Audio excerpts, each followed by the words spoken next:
जय जगन्नाथ दर्शकों को नमस्कार। जगन्नाथ देवं रथयात्रा अवसर में समस्त डीजे प्रेमी को शुभेच्छा एवं अभिनंदन। एबे आमे मेदिनीपुर सोली रे एक भक्ति गीत शुणिबु।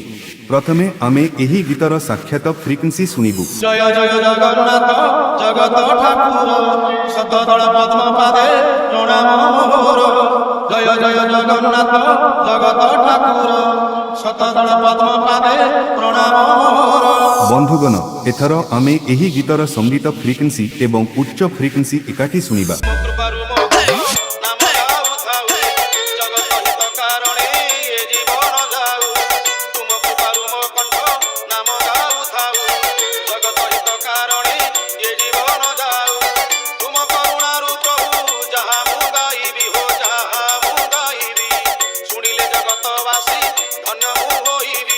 बंधुगण एपर्यंत आपण माने एही गीतर स्वर एवं मध्य फ्रिक्वेंसी उपभोग करिसंती। जगन्नाथ देवंक द्वारा एक भक्तिपूर्ण गीत एबे एहाकू रतन भैया तैयारी करिसंती। दर्शकगण आपणको मोबाइल बाहर करंतु एवं वीडियो तैयारी करिबा आरंभ करंतु। आसंतु एहाकू मिदनापुर सोली रे सुनिबा। जय Jagannath. YouTube by Humming Raj।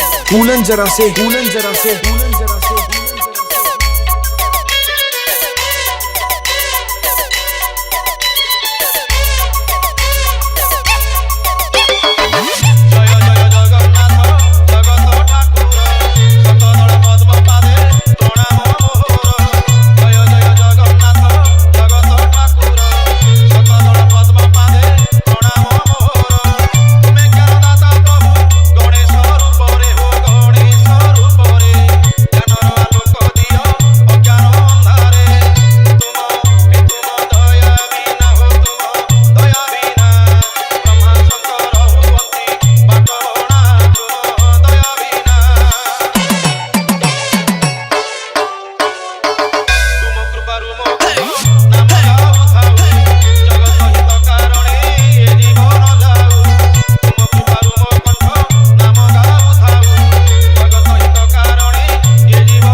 RJ Ratan Remix सेपुर से। YouTube by Humming Raj।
RJ Ratan Remix सेपुर से।